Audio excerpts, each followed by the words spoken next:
fish. That's a better fish. That's what we're looking for. Good eating size bass. Had some blow up activity right here.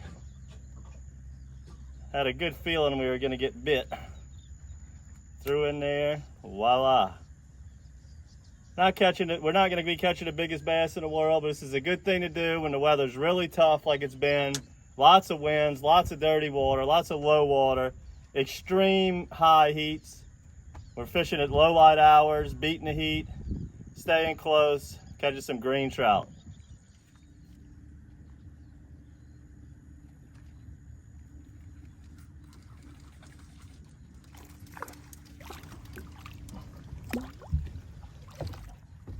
Another little turkey. Another little turkey. This one's a little too small to keep. Those are the best eating ones though, them little rascals. I usually throw the bigger ones back. Anything over 2 pounds, usually let go, and anything in around that 12-inch range, that's the good ones to eat. So what I'm using right now is our Matrix Fluke. You know, if you're on some nice bass, I'd recommend the 5-inch. And when you're using a 5-inch, use a 5/0. Today I'm on some real small bass, just having some fun. That's the 3-inch Matrix Fluke. Got it on a 3/0 with a little 1/16 ounce weight on it. This is a great bait for these smaller bass in these cleaner waters of these man-made canals that I like to fish. I just like to dance it on the surface. Just twitch it just like you do a jerk bait, like our Rip Shad or Matrix Minnow. And I'm just trying to make it be very erratic. Make that bass make a commitment that he's got to bite it right there or pass it up. Don't give him, I work it real quick. I don't want to give him a chance to make a decision.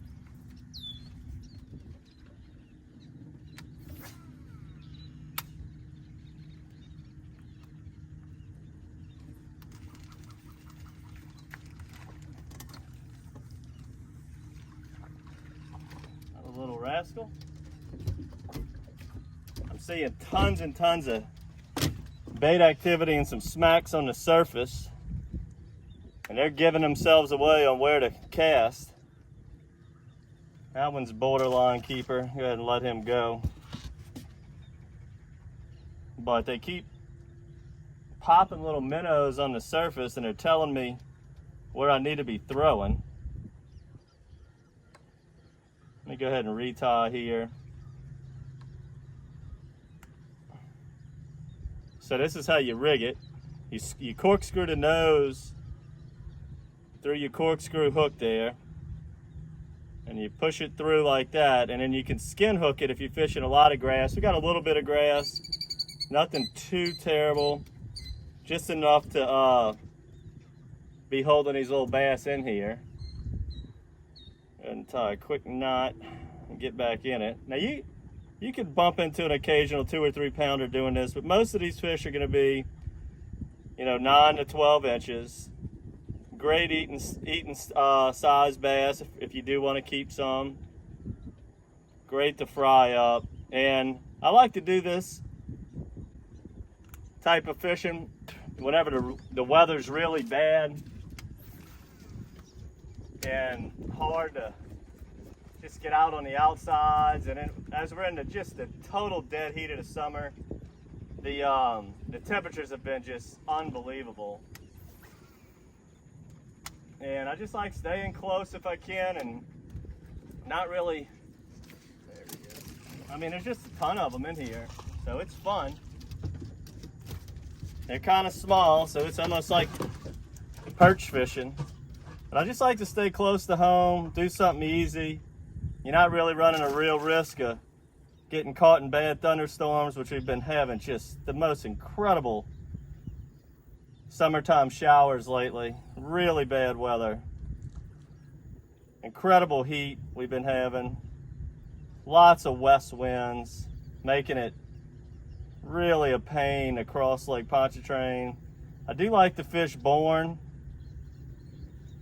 whenever you have a lot of west winds like this, but you know, with these storms we've been having, I hate to even go out towards Bourne here lately. All right, so the lure of choice today was our Matrix Fluke. We got it in 3 colors. I like them all. This is more of our open and night style color. Now, when you're working this Matrix Fluke, you want to work it real erratic and real fast under the water. If you're going to use it with a bait caster, it's a light lure. I only had it on a little 16th ounce weighted swim bait hook. And you want to keep that rod tip down, low to the water, and work it real erratic in the water. Now, for you anglers that struggle with throwing light lures with bait casters, here at Matrix Shad, we just developed a spinning rod with Fitzgerald Fishing. This rod would be perfect, 7-foot rod, medium with a fast tip. Great rod for throwing something real light like this. And I would use like a, I don't know, like a 30-pound braid, 8-pound diameter, or maybe a 26 diameter, something real light, so you can whip that little light lure out there and, you know, put that rod tip down and twitch it right back in. Just make it really erratic. You going? You ready to go film this lure in the swimming pool? All right. See you back on the water.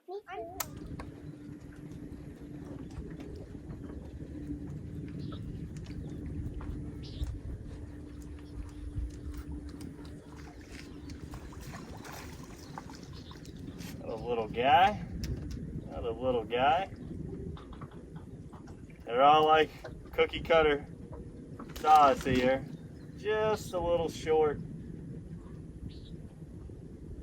But what I'm doing now is I'm paralleling this bank. And paralleling it means you're gonna get real close to the shore.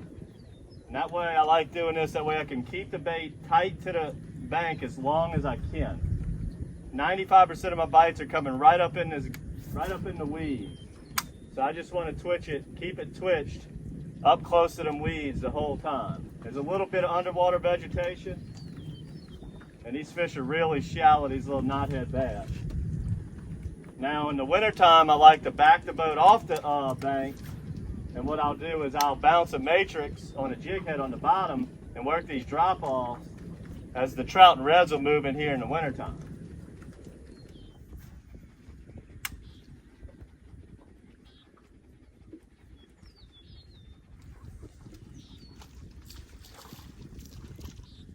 These bass, they are in here by the gazillions. Maybe another year or two, these will all be 1.5 pound, 2 pounders. Definitely enough in here, big enough to make a box. But what this setup is, you know, it's 40, 50 foot in the middle here. And that gives these bass a place to be whenever, if, you know, when it's scalding hot, kind of like it is now, if they want to go deep.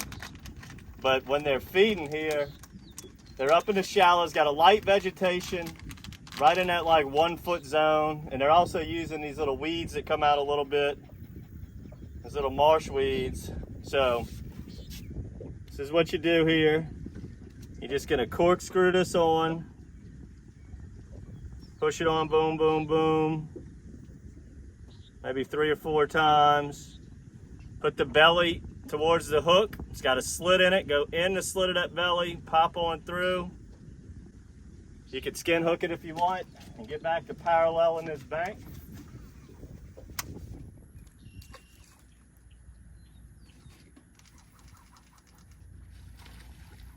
I mean, they are just buried in them weeds. You better get that lure close. You better get that lure close. Go ahead and keep this one for dinner. While we do that, let's check in on Captain Chris, chasing trout, reds, all of the usual stuff. Let's see what he's up to while we're back in these canals bass fishing. This is Captain Chris, and Dockside TV, Matrix Shad. I'm giving you my tip of the week. Now, you know, we all think late June going into July, we always, you know, tend to think that, you know, we're moving on the outside out in Lake Bourne, fishing rigs and reefs. But in the evening time, you know, as the sun's setting, we got an outgoing tide. We're sitting at Hospital Wall right now. And I'll tell you what, pulled up and we're catching some fish. Redfish, drum, trout, some nice beautiful white trout. And we're actually just sitting in the channel, right? So the fish may not necessarily be on the bridges, but choke points like Highway 90, you know, Hospital Wall, places like that, you know, those will be the places with that good hard moving tide where those trout, redfish, and drum will be. All right. So until next time, good fishing. And this is Chris's tip of the week.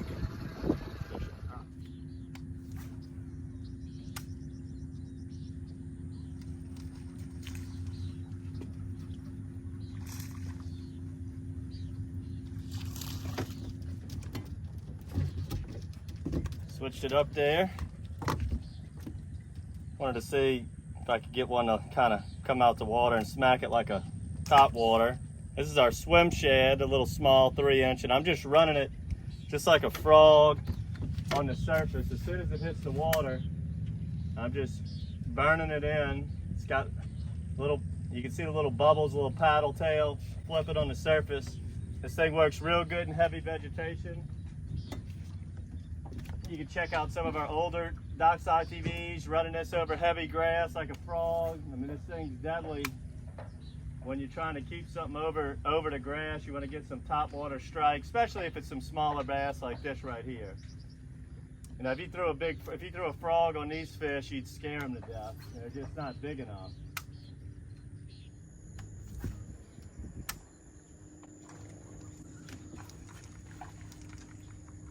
Ooh, that was the nicest bass of the day right there. Nicest one of the day, got off. He crushed it right on the bank, right where he was supposed to be. All right, we had a few blow-ups on this. Caught a few, missed a few. But they're definitely favoring the Matrix Fluke more than the swim shad. We only got a few hours left of daylight. Let's close this video out right here on what they were definitely chomping on.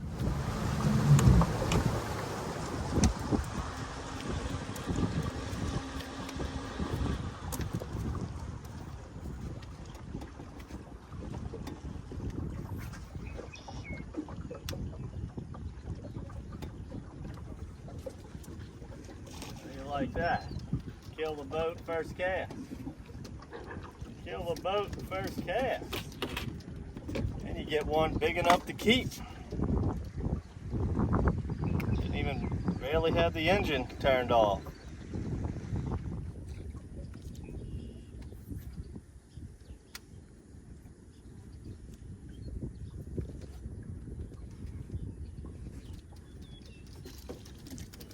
Go ahead and end it on that little ditch pickle right there.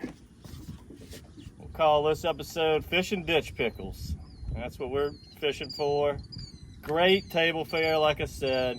Don't worry about keeping these small ones. This is what South Louisiana is known for. You get a 2 or 3 pounder, that's a big one. These are the ones that are good to eat. There's 2 or 3 pounders, good to release. Make sure to subscribe to our monthly bait box. You'll be getting some of these Matrix Flukes in the box. You'll also be getting some Matrix Swim Shad that yielded some good explosions today. Check out all our YouTube videos, Dockside TV, subscribe to it. We do a lot of bass fishing. Most of the time they're bigger than this, but you know, it's been a really one of the hardest 3 weeks I can remember out here in the Pontchartrain Basin with the heat and the weather and the wind. It's been really tough. So basically the point of this whole episode is there's always something to do no matter how difficult the conditions are.